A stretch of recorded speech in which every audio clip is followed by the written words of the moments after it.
Okay. Good evening, everyone, and welcome to PNP Live. I'm Brad Graham, the co-owner of Politics and Prose, along with my wife, Lissa Muscatine. And we're delighted to have with us this evening journalist and author Joshua Prager, here to talk with legal expert Mary Ziegler about Josh's new book, The Family Roe, An American Story. A couple of brief housekeeping notes first, though. To post a question at any point during the discussion, just click on the Q&A button at the bottom of the screen. In the chat column, you'll find a link for purchasing copies of The Family Roe. The very beginning of his important new book, Joshua makes very clear why the story of Norma McCorvey, the woman behind the pseudonym Jane Roe of Roe v. Wade, is worthy of such lengthy, detailed treatment. After all, Josh notes, Roe v. Wade is arguably the best-known Supreme Court case. It's certainly the most enduringly divisive, having become a political Rorschach test and rallying cry. And now, of course, nearly half a century since the case was decided, the precedent it set is up for reconsideration by the current Supreme Court. Josh, who used to be a senior writer for the Wall Street Journal and has written for several other publications, spent more than a decade on this book and says in the acknowledgments that it was difficult. Everything about it was fraught, he writes, and he can explain why in a minute. But he stuck with it, and the result is a work that deeply explores not only the complicated, contradictory life of McCorvey, who died 4 years ago, but also her family's history, the lives of her 3 daughters, other protagonists in Roe v. Wade, the court's decision, and the social movements surrounding it. Publishers Weekly call The Family Roe nuanced, fine-grained, and gripping. The Washington Post said in a review, through rigorous reporting and sensitive portrayals, Josh animates Roe's leading and supporting figures and remakes our understanding of them. As I mentioned at the start, in conversation with Josh this evening will be Mary Ziegler, who's quoted 3 times in The Family Roe and is a law professor who's written several books on the law, history, and politics of the abortion debate in the United States. Her next book, Dollars for Life, the Anti-Abortion Movement and the Fall of the Republican Establishment, is due out next summer. So Josh and Mary, the screen is yours. Thank you very, very much. Thanks for having us. So Josh, I wanted to start by asking you how you got into writing about this, because as someone who writes about this, it is fraught and it can be kind of thankless too. So if you could tell us the story of how this book got started 10 years ago, that would be a great starting point. So it was 11 years ago, and I was in Provence, and I was reading an article in the New Yorker about gay marriage. And the article mentioned in passing that sometimes a plaintiff is good for the cause she represents, and sometimes not so much. And in the latter category, they cited Norma McCorvey, Jane Roe, because she famously switched from the pro-choice side to the pro-life side. And then it noted something that I had not realized. It said that she was not able to have the abortion, despite the fact that she had sought, despite the fact that Roe obviously legalized abortion, because it's now obvious to me, a law case takes longer than a pregnancy. In fact, she was pregnant in 1969. She filed Roe in 1970, but Roe was not decided until January of 1973. And all of a sudden, my mind sort of leapt to who that person was, that child whose conception had occasioned the lawsuit. And I said to myself, he or she would be 40 years old at that time in 2010. And it seemed to me that they probably had learned who they've been born to. And not only that, had they learned, it would be a very difficult thing to carry. And those assumptions turned out to be correct. So it was that strange sort of realization, that light bulb, that led me into this 10-year affair. That's really interesting. And could you tell me a little bit more about the Roe baby? Because I know there was a lot of the social movements I've studied always were, especially the anti-abortion or pro-life movement, was sort of fixated on the idea that there was a Roe baby. And so can you tell me about how it was to find the story of finding that person and Norma McCorvey's other children, and then how to write about those people in ways that kind of broke through the pro-choice, pro-life binary that people often use to talk about these subjects? So you're right, the pro-life movement had sort of looked upon this person, whoever she was, this unknown child of Jane Roe, as the sort of living incarnation of their argument against abortion. And when I did find that person, and I'll tell you how I did in a moment, for very understandable reasons, she wanted no part of that. She had learned who she was when she was just shy of 19 years old. An investigator sent to find her by Norma and the National Enquirer sort of came upon her in a parking lot near where she lived. She was off to get a tan in a tanning salon, and they changed her life forever. They told her that they would be writing the story whether she wanted them to or not. She prevailed upon them to at least withhold her name.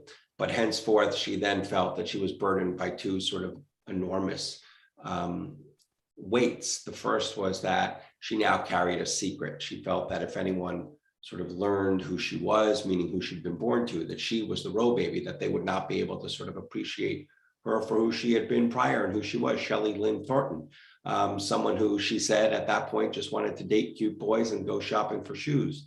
And the second thing was that symbolism. She wanted no part of it. She hadn't really given abortion that much thought. Her mother told me was pro-life, but Shelley hadn't really examined the issue, and she didn't want to be sort of used as a prop in the war over abortion. In terms of how I was able to sort of cut through those, those binaries, the propaganda and the rhetoric, what I really tried to do was to humanize this crazy story, was to tell it, the story of abortion in America, not through politics and movements, but really through people. And in Norma, I had this sort of perfect protagonist because her life wended, of course, through both sides of this incredible divide. And she was actually really important to both sides, as we can discuss a little bit. And so also, Norma was very ambivalent about abortion, despite the things that she was made to say when she represented both sides. She actually had a real sort of clarity of vision of she knew what she believed in, and she was deeply ambivalent about abortion. And so I tried to simply I was very fair with both sides. I allowed them to speak for themselves, and I hoped that their stories might sort of illustrate these, might be a window into this much larger problem that America now finds itself in terms of in sort of, as Lawrence Tribe put it, a clash of absolutes, this unbridgeable war between the pro-life and the pro-choice. That's great. And can you tell me a little bit about how you found Shelley? Because this is the sort of the nerd in me that loves the spade work that it takes to uncover.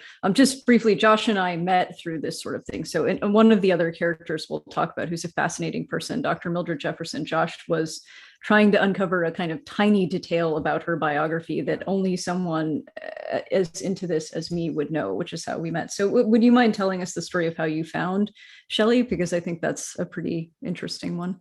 Yeah, so I first just reached out to Norma and I said, I identified myself and wondered if she would speak to me about this. And she said I had to pay her. And I explained that I couldn't do that. And so she said, no, she would not help me. And I started reading about her. And I learned that she had had a partner of many years. She was gay. She had to renounce her homosexuality when she went over to the pro-life side. We can discuss that and the horrible toll it took on Norma. But this woman named Connie Gonzalez had stood by Norma through decades of sort of neglect and combustibility. Norma was a very difficult person, also incredible infidelity. She had, by her own count, hundreds of partners. She was, in fact, a prostitute for a time. Nobody knew that until I sort of wrote about it in my book. But Connie told me when I reached out to Connie that Norma had actually just left her 1 year prior, a few years after Connie had had a stroke. And I went to go visit Connie in Texas, and she was there. And my whole book is based in Texas. All of the characters are in Texas. And she was there, and she was with her niece, who was her caretaker. And I went back to visit Connie a second time 6 months later. And I had failed a few times in my attempts to learn who Norma's daughter was. For example, I reached out to the sister of the adoption attorney who had brokered the adoptions of Norma's children.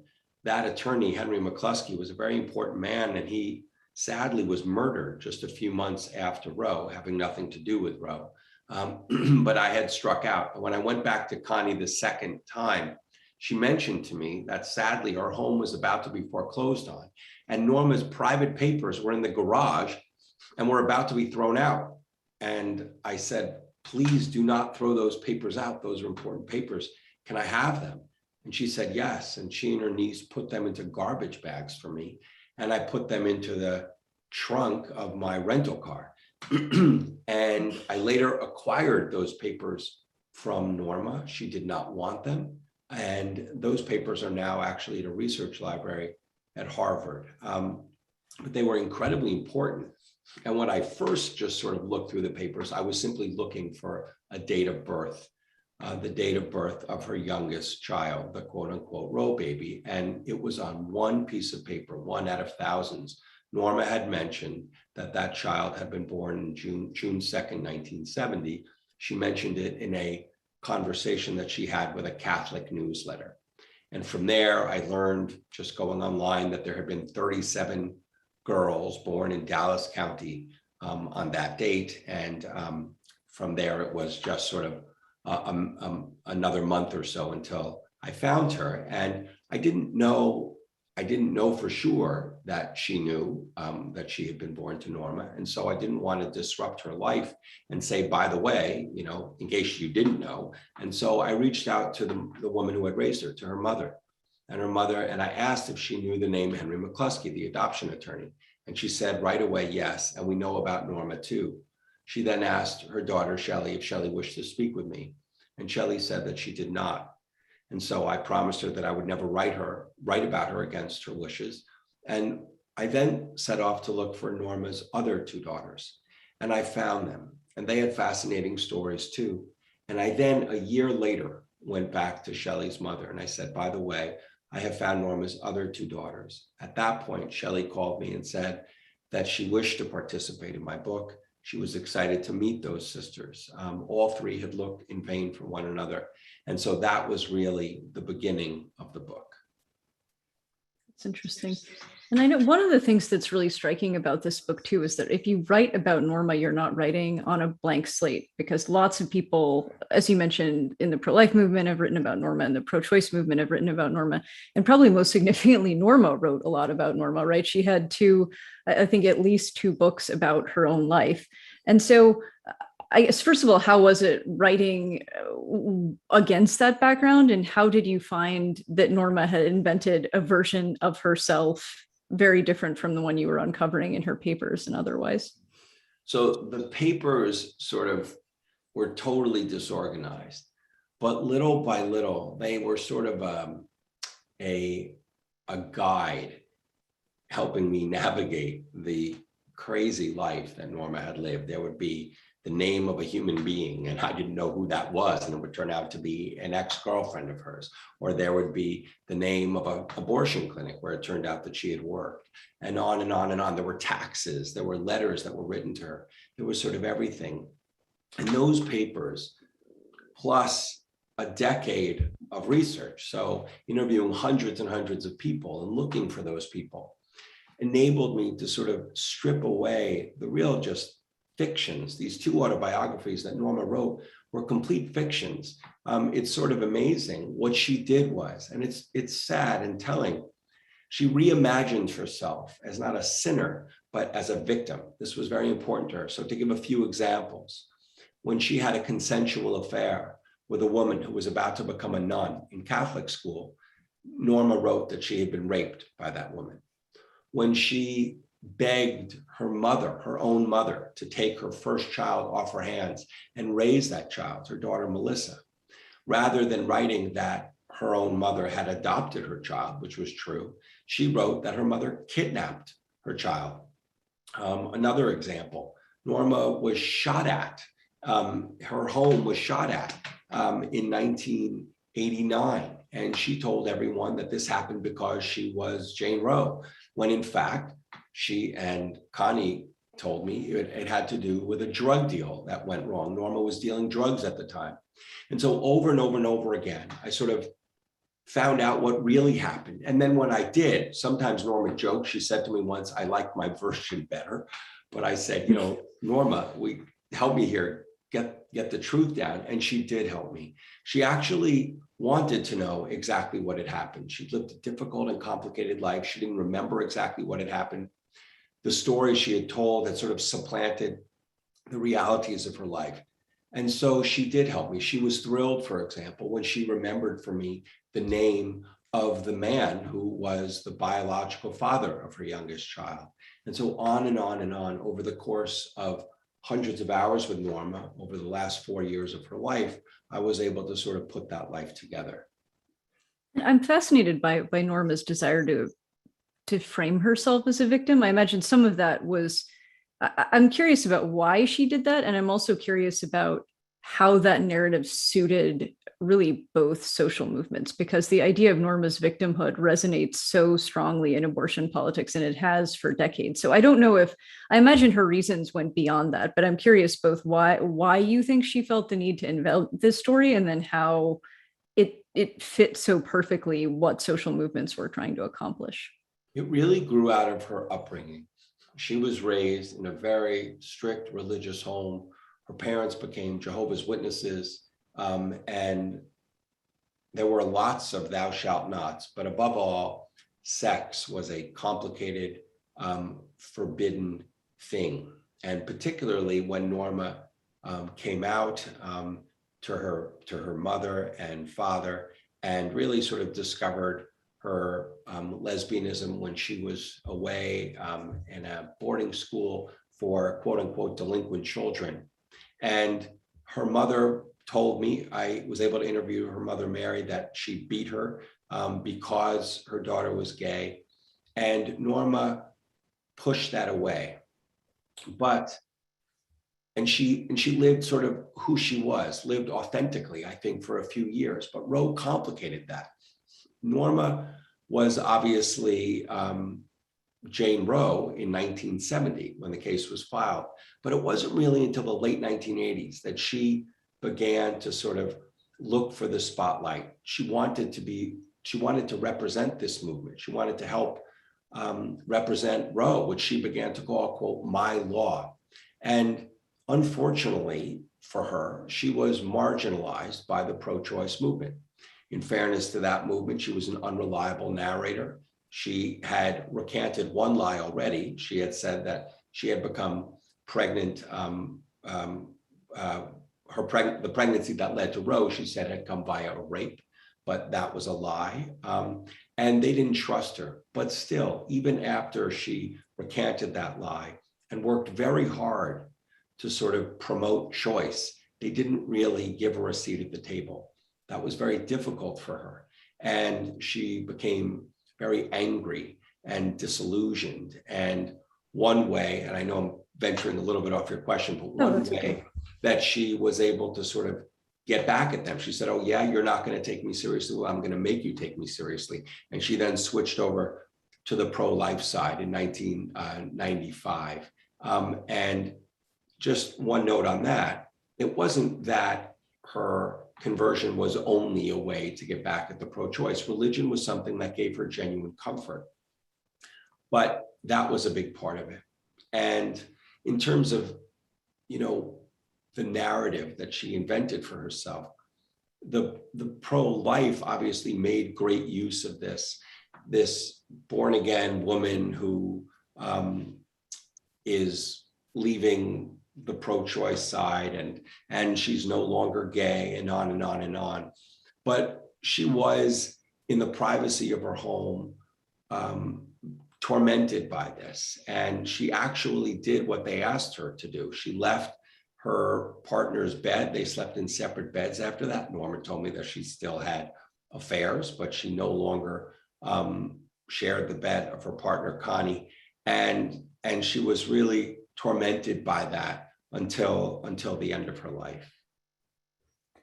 One of the things that I was struck by in reading the book is how, in some ways, I mean, and this makes me, I want to ask you about the title, because this makes me, what you said about Norma made me think of the title, but the title is The Family Roe. It's not just about Norma's family, it's about how Norma's family, and to some extent, Norma, to embody something about the abortion conflict writ large, something bigger than just their own story. And so I was hoping you could talk about that, because I think that's one of the most revealing things in the book. Yeah, I only mentioned the title once in the whole book, right at the very end. I realized that, yes, I was obviously writing about this sort of immediate family, and the Family Roe referred to Norma and her three biological children. She wasn't a mother to them, but the three children she had given birth to. And then sort of that little, well, there was the four of them. Then there were the sort of three Texans I surrounded her with, and the sort of telling of the story. We can talk about them: Mildred Jefferson, Curtis Boyd, and Linda Coffey. But basically, so there were, for me, the Family Roe, it had two meanings. One was Norma and her children, and then the tens of millions of people in this country who are sort of, whose lives are connected in some way to abortion and Roe. They devote themselves to one side of this fight. They feel strongly about it. And Norma was really the only thing that they had in common. She was the matriarch, in a sense, of both of these families, families that were otherwise fractured and unbridgeable. And so it was very helpful for me to sort of keep that larger family in mind while I was writing about Norma and her daughters. And to just sort of give one example, I looked back not only at Norma's life, but at her family. And she was born in Louisiana along the Atchafalaya River. And what I learned was that not only Norma, but her mother and also her grandmother, their lives were also upended by unwanted pregnancies. And all three of these generations, what happened was, it seemed to those women and their families that sex and religion were completely incompatible. So when one was suddenly pregnant, she was made to sort of marry in great haste, and that had great implications. The next one, when she found herself pregnant and not married, it was very tragic. This was Norma's mother. She was made to sort of leave their little town in Louisiana, go to Baton Rouge, give birth to the child, and give that child up. That child was then raised by her mother. And these tragedies really had incredible consequences. And it is my belief that America at large also struggles with abortion mightily, in part, obviously there are other reasons, politics, et cetera, we could talk about, but in part because, again, of this sort of seeming incompatibility of sex and religion. And so Norma's family and Norma herself, they were this wonderful window into this much larger problem. Yeah, one of the things I love about the book is also that the reality of the Family Roe, the larger Family Roe, is messy, like Norma was, and not clean and easy to categorize the way people wanted, I think, Norma to be. I don't so think you mentioned, I'll just say one thing about that. I don't think this book will be completely satisfying to one side or the other, because it's complicated, and I didn't decide where the book was going to go. I followed the book where it went. And I do think that abortion is fraught for good reason. I do. And even though I am pro-choice, and I mentioned that in my author's note, I thought it would be disingenuous not to. I do think that abortion is complicated for good reason. On the one hand, you have the humanity of the fetus, the growing fetus. On the other, the very pressing and real reasons a woman is going to decide that she wants to have an abortion. And so in writing about these people, I think that those complications, those grays, those nuances came into focus. And you see in very real human terms what that all means. You come to understand and feel for people and even root for people who are on the other side of the aisle than you. So I think writing about, I'll just mention one thing about that. The epigraph of my book comes from my favorite novel, Moby Dick. And he writes, "See how elastic our stiff prejudices grow when love once comes to bend them." Basically, it's very difficult to be prejudiced against a group, to not feel for that group. Actually, if you what it's difficult to not feel for someone if you know them. And so I really tried to help my reader know these people. And I suffer sort of, I'm not naive. I understand what's going on in Texas and in this country. I understand what's at stake with the Supreme Court coming up. And it doesn't mean that I don't believe, in a woman's right to choose. I do. But I also believe, again, that it's complicated. And my characters enabled me to sort of make that abundantly clear in human terms. Right. I wanted to talk about some of the other characters because they're probably less, not probably, they're certainly less well known than Norma. And that's one of the things I think, and they're all Texans, as you mentioned, which Yeah. I don't think you knew was going to be as topical as it turned out to be. So I wanted to start with Linda Coffey, who some people may be vaguely familiar with because she was one of the litigators who actually was involved in bringing the Roe case, but was often sort of outshone by Sarah Weddington, who most readers would probably be familiar with. So would you mind telling me a little bit about why you chose to write about Linda and what you learned from her story? Yeah, I found it sort of shocking that Norma had these two lawyers, and one of them was completely unknown. Her own hometown paper called her a historical footnote. And she was incredibly important. She was, in the early days of Roe, before it was argued in the Supreme Court, more important than Sarah. She found their plaintiff. She filed the suit. She attached her name to it. She was very clear that Sarah was understandably uncomfortable doing so at that time. She also conceived its early legal grounding. She argued half of the case in the lower court, but she didn't argue the case in the Supreme Court. And Sarah Weddington did so, and she did so brilliantly. And obviously, she sort of took over the case at that point.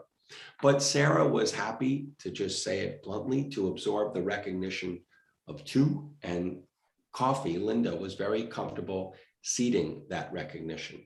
And I wanted to sort of restore her to her proper place, but also, again, I wanted to write about the human implications, the human costs of what her being the co-counsel in Roe v. Wade did to her. When she started, she was part of the Southern Baptist Convention. She was a traditional Baptist. And at that time, there was room for her in the SBC. The SBC was pro-choice, which many people might not believe right now. I certainly didn't know any of that when I started off writing this book. And of course, it came to a point where not only was there no room for her in her church in terms of abortion, but also in terms of her homosexuality. She was gay and living with her partner in a small town in East Texas in poverty, on food stamps and in a home with no heat. And so I wanted to sort of tell her story and have people know how Roe came into being. Yeah, and one of the other characters I found especially interesting and probably also important was Curtis Boyd, who provides abortions. And I think in our abortion politics, we talk a lot about people who provide abortions, but we don't often talk to people who provide abortions. And that's especially, I think, clear now, given what's going on in Texas with SB 8. So would you tell me a little bit about Curtis's story and why he was important to include in the book? Yeah, I wanted to find sort of, one person who could sort of shoulder the load of the world of abortion providers, and in some sense, the whole pro-choice movement. And he was my guy. He was incredibly important. He too grew up in a very religious home in Texas. He's now in his 80s, so he was born in the 30s. And when he was in high school, his crush, his high school crush, got pregnant. And her boyfriend at the time, or I actually think it was just sort of a very quick affair, he was looked at, said Curtis, as a stud because his girlfriend was so pretty, and her life, meantime, was ruined. She was a pariah.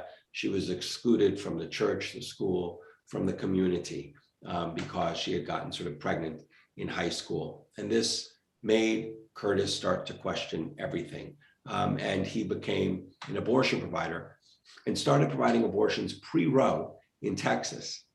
And then, he becomes incredibly important. Just to sort of fast forward, he pioneered the now accepted second trimester method of abortion, dilation and evacuation, one of the pioneers of that. And then when his friend, George Tiller, was murdered, he became what he is now today, the largest provider of third trimester of abortion in America. And beyond all of his contributions, and I write about them, he changed sort of the way abortion clinics were conceived of and run. More even than that, what really set him apart in my mind was his complete impenitence about his work. He looked at abortion as something as only good, a social and moral good, something to empower a woman. And of course, that's really now where the pro-choice movement is, but he was decades ahead of that curve. And so it was complicated following him, his progression from someone who felt that he could not provide abortions to then deciding he would do it. The first abortion he performed, the woman was 10 weeks pregnant. And then following little by little his progression, his emotional and mental progression, where he came to feel that he could provide abortions deeper and deeper into pregnancy, that was something that I thought was very, very important. Mm. Yeah, and so now we can talk about the character that brought us together, Mildred Jefferson, who's, I think, interesting. I think because of what her story tells us about race and the racial politics of abortion, but also about the right to life movement, because she was, I think, probably the face of the movement, really, in some ways, for the better part of a decade, and was also, I think, much more complicated than most people, even who studied her, knew. So could you tell me a little bit about Mildred too? Yeah, so Mildred was sort of famously the first Black woman to graduate from Harvard Medical School, very brilliant, also from a small town in Texas. And she then became really its sort of most remarkable, the most remarkable and compelling spokesperson for the pro-life movement in the early years of that movement after Roe. And she's looked upon as sort of a saint who left behind this career in surgery to devote herself to the unborn. And I wondered sort of what happened there. And I got her FBI file. There was something fascinating that had happened. It was misogyny and racism that had sort of done in her career in medicine. And the very same parts of her biography that were such that were so detrimental to her career in medicine were enormous assets in the pro-life world, because she was a Black Methodist woman in a movement that was desperate to sort of expand beyond white Catholic men. And I wrote about that. And what was so interesting to me, here's a woman who comes to say that all abortion must be forbidden, must not be allowed. And yet privately, something fascinating I learned from her ex-husband, a white man she had met, who was almost a decade her junior, and been married to for a short time. She decided that this world was so unjust that she could not bring a child into it. And so her childlessness, which publicly was at odds with everything she stood for, she told people that she was not able to conceive, but in fact, she had chosen not to conceive. And this was the same woman who demanded that every conception lead to a birth. And so life is complicated. And I wanted to sort of write about these people and present them in three dimensions. And I was able to find these three Texans, Boyd, Jefferson, and Coffey, who really enabled me to do so. Right. And I mean, I know we're at a very, I mean, you didn't know this in writing the book, that the book would come out at a time when abortion was sort of front of mind again and when so much was in flux. But I'm curious, what you think is going to happen, but I'm also curious what you think Norma would have made of all of this. Of course, she's not here to tell us, but you knew her better than most. Yeah, so I'm not going to say what I think is going to happen because I'm in conversation with here. That's my job. And that's your job. And you know That's this why I'm here. powers of 10 better than I. I mean, look, I will just say this, and you can tell people what really will happen. It's my simple sort of understanding is that there's no way the court, this conservative court, would have taken this case in Dobbs unless they wanted to do something with it. So whether they're going to overturn Roe in one fell swoop this fall, it wouldn't shock me, but my guess is that Roe will remain the law in name, at least, but that the undoing of Roe is not too far away, and that basically Trump will be successful. He said he was going to appoint justices to the court who would be comfortable overturning Roe, and I do believe that ultimately that's where we're heading. In terms of Norma was very clear with me. She died just after Trump's election. She said to me that Richie Rich is going to get his way. That's what she said. She believed she was very she paid close attention to Roe. She felt, as I said, she called it my law, and she was proprietary about it. It's interesting. Despite starting off, well, let me say it this way. I know what she really believed because not only did she tell it to me over and again, but she said so publicly at two fascinating points in her life. Right after Roe's decision, days later, she was interviewed by a small little publication, the Baptist Press. And she said that I believe abortion ought to be legal through the first trimester. She said, after that point, I myself would feel uncomfortable having an abortion. And then even after she switched over to the pro-life side and was interviewed on Nightline by Ted Koppel, she said the same exact thing, much to the dismay of her friends at Operation Rescue, who then quickly got her in line. But that's what she believed. She believed that abortion ought to be legal, but up to a point, and at an earlier point than Roe itself allows for. Mm-hmm. Well, that's great. I mean, we have some questions in Q&A, and I want to, obviously, if you have questions for us, feel free to add them to the Q&A. One person asked just a simple question: was Norma aware that her mother, of the sort of complex family dynamics, that her mother was her sister and her grandmother was her mother and all of that? Did you uncover that story, or was that known to the family before the book? I uncovered the story about her grandmother and also about her mother, although Norma said that she had a hunch about what had happened with her mother, but only these were all, there was such stigma attached that even within their family, it wasn't known. Wow. How do you, one of the other things that's tricky about this that I have not had to do in writing history is how to facilitate those conversations, because you're revealing things that are very intimate and delicate. So how did you approach revealing that? The good thing for me was the book took me 10 years, and one sort of perk to that, the incredible passage of time, is that I got to know the people in my book very well. And I'd like to think that they believed in what I was doing. And so we became very comfortable with each other. And so I was able to sort of talk about these things and show them the proofs that I found, that I wasn't sort of making this up. For example, remarkably, there was a Bible in the family in which the sort of real names of the mothers and fathers were actually written, that I was able to sort of show. That was just one example, but also remarkably, the Mary, who was Norma's mother, before she died, she had told the child she had given birth to that she was her, as she put it, she said, "I'm your mama." And that daughter, who was actually Norma's half sister, recalled that conversation to me. That's really interesting too. One of the other questions in the chat, I think refers to, there's a relatively recent, I think, documentary on FX about Norma. And there's been, I think, a lot of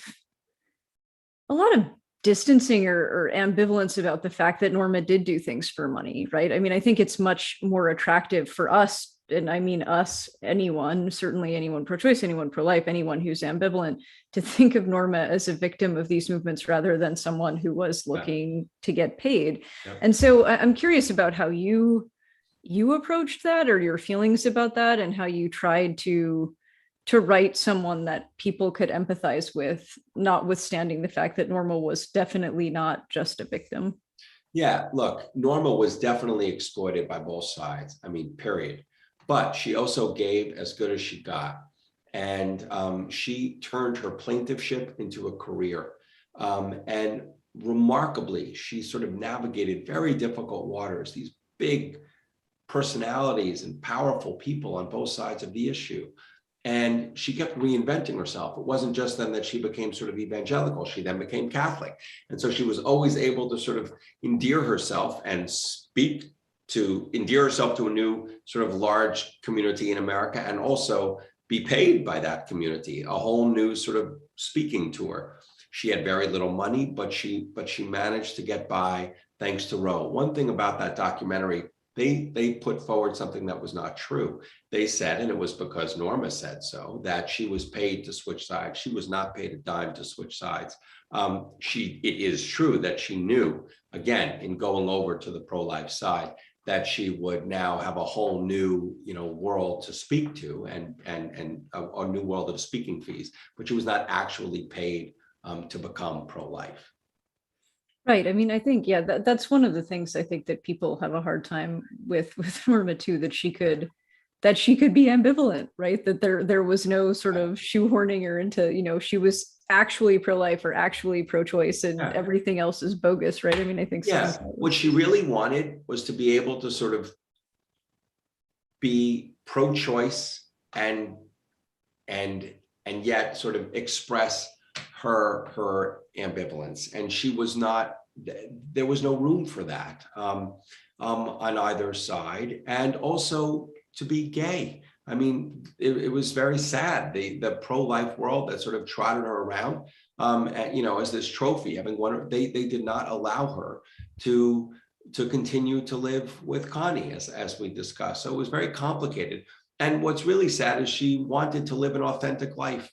And yet in becoming Jane Roe, she really wasn't able to. Right. And someone had a specific question about Linda Coffey and why they were looking for a plaintiff like Norma. If you could talk a little bit about kind of situating Linda in the history that goes back a little further. Yeah, they definitely, were not looking for a plaintiff like Norma. They want, that's for sure.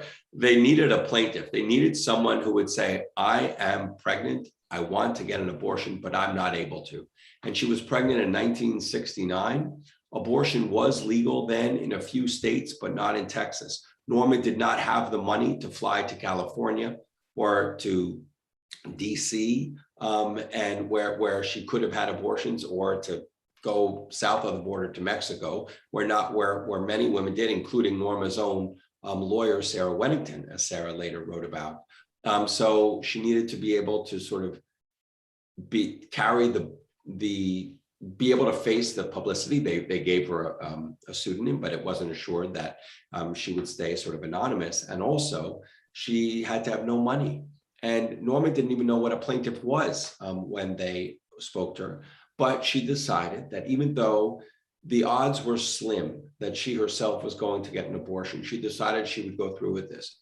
But she was not interested then in furthering a cause. She only wanted an abortion. And she held on to the hope that doing this, that taking this on, that becoming a plaintiff would enable her to have one. What infuriated her was that Sarah Weddington did not tell Norma that she herself had had an abortion.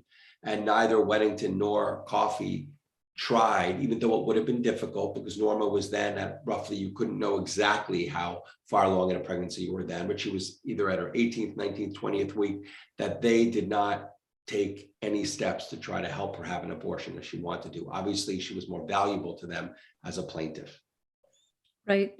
And someone asked, there's a lot of these characters obviously are very complicated. And so one of the listeners wanted to know what surprised you the most in researching the book. And that could be, there may be, a small sort of detailed surprise and a bigger picture surprise. I'm sure there were both kinds. Wow, that is a good question and a complicated question. What surprised me the most? I mean, I think, well, one of the things that was very moving to me that sort of leaps to mind was that Norma was desperate to have it known that she did not have an abortion. This was at the end of her life. She was desperate to have it known that she was a mother, as she said, to 3 children. And one of her daughters, her eldest child, Melissa, who had suffered at Norma's hand. Norma was unfit to be a mother and didn't want to be a mother then. Melissa nonetheless found it within herself to sort of take care of Norma at the end of Norma's life. All 3 of these daughters, all 3 of her daughters suffered because of Norma. We already mentioned sort of what was put upon Shelley when she learned who she was when she was 18 years old, just shy of 19.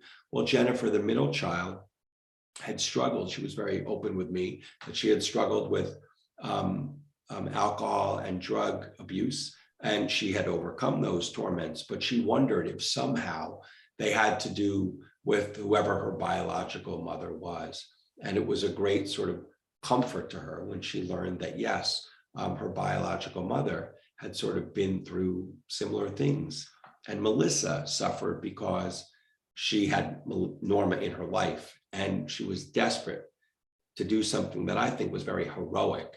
She said, I'm going to sort of stop this pattern here of women having children who are not fit to be mothers. And if there is one sort of overriding thing that I wish to achieve in my life, it is to be a mother to my children.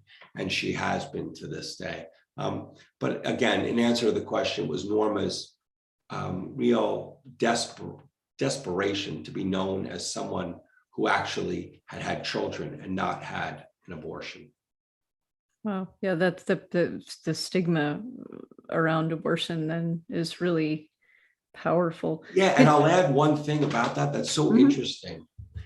Norma is always looked at as a person who is obviously synonymous with abortion, but if her life is really kind of a testament to anything, a window into anything, it is the cost of adoption, of being a mother who relinquishes children to adoption. This was a very difficult thing for her. And the pro-life community, which obviously says, we don't believe in abortion, a woman should give up her children or relinquish her children, I should say, to adoption. And they say that actually they speak about the emotional cost of abortion. But if anything, studies show, and there are enormous studies that testify to this, it is actually adoption more than abortion that takes a great toll on a woman. And so that was something also that Norma's life brought into focus. One of the questioners wanted to know what it was like to write about this as a man. Obviously, I know I'm glad you did, and I think this person actually mentioned in the Q&A that she was glad you did too. But how you dealt with that, because I'm sure there's some people who question your ability to tell this story given that. Yeah, absolutely. I can tell you that, I mentioned sort of what led me into this story. It was wanting to know what happened to Norma's youngest child, who she was, and if she knew that she had been born to Jane Roe. And sort of, so little by little, my interest then grew from that one child to all the children Norma had given birth to, from there to Norma herself, to Roe v. Wade, and to all of abortion in America. So I didn't actually dive into this with my eyes wide open. Had they been wide open, I don't know if I had dived in.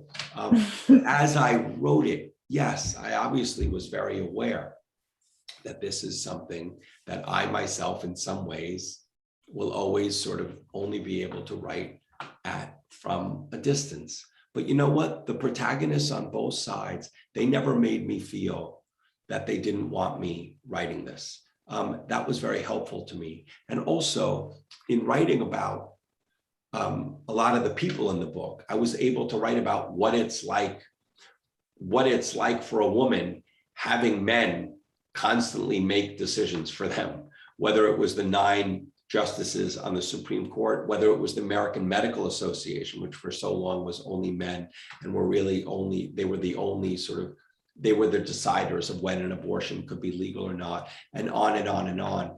And so that was something that I made a point as a man over and over and over to sort of bring to light. So I hope that answers your question.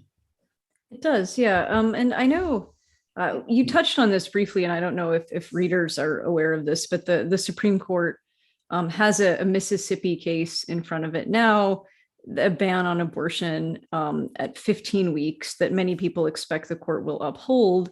And really the question then becomes, as Josh said, whether the court then reverses Roe sooner, like in the summer of 2022, or maybe in a year or two. And so I think, given that we're kind of on the cusp of a decision potentially overruling Roe, how do you think your book kind of helps people understand where we are and where we might be going? Well, I'll answer that briefly, but I also really do think it would be helpful if you spoke to what you think is coming up around the bend. So just to sort of give you my quick answer about that, it's not just sort of a snappy thing to say that I think people should look at this through people as opposed to politics, meaning abortion and Roe. I think it's important. I wanted desperately to sort of humanize this and get away from the sort of very tidy categories that we sort of, speak about, these very complicated issues. We put them in these tidy categories, and that doesn't do anyone any good. And I hope my book enables us to sort of maybe pushes us a little bit out of our comfort zones and help us understand exactly how we got here and what's at stake on a very human level. But tell us a little bit what you think is going to come of Dobbs, this case that's going to the Supreme Court. Yeah, I mean, I think as you mentioned, the fact that the court took this case, there were lots of options as to abortion cases the court could take, and there was always the ever popular option of not taking any abortion case, which has been often the choice the court makes, often for almost a decade at a time in between cases. So the fact that the court, even in taking this case, didn't have to take the most explosive question in this case. So the fact that the justices took a case that requires them to either rewrite or completely undo Roe tells us a lot. And why does it have to be that way? Mississippi's law bans abortion at 15 weeks. Roe says there's a right to choose abortion until viability, as you mentioned, which is when survival outside the womb is possible. And that's, depending on the hospital and the pregnancy, but give or take 24 weeks. So much after 15 weeks. So for the court to say Mississippi's law is okay, the court either has to say viability has to go or Roe has to go. And we know one of those two things is quite likely to happen. We know, as you mentioned, that there are 6 justices on the court who've been placed there by presidents who vowed to see Roe overturned, including 3 by Trump. And we know that the process of vetting those people is very sophisticated. So we have no reason to think that those justices won't do what we would expect when the moment comes. I think after that, though, again, it's probably going to get complicated and messy the way Norma's story was, because, of course, the Supreme Court, when Norma's case came down, Harry Blackmun believed that Roe, the decision, may help resolve this conflict.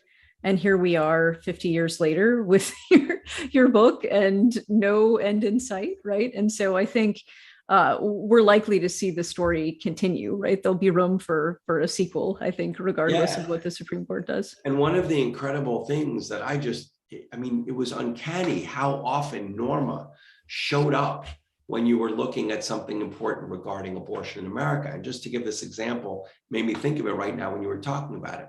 So the pro-life argument against abortion has sort of morphed over time from being focused on the fetus to being focused on the pregnant woman. And the pro-life movement talks about something called post-abortion syndrome.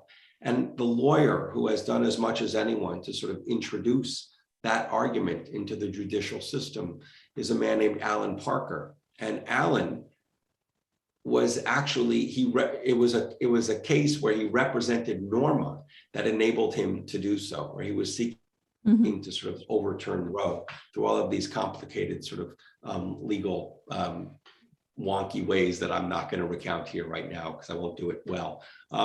But it's fascinating. So Norma, even though she never had an abortion, was actually being used to speak out against the toll that abortion took on women. And that case was validated, that argument was validated in the case of Gonzalez v. Carhart, when Justice Kennedy alluded to it. The toll, he said, even though we don't have sort of data to quantify this, it seems sort of logical that a woman would suffer if she has an abortion. Now, obviously, there are women who have suffered emotionally, but as Reagan's own Surgeon General, Dr. Koop, said, that percentage or that effect on a public level is minuscule.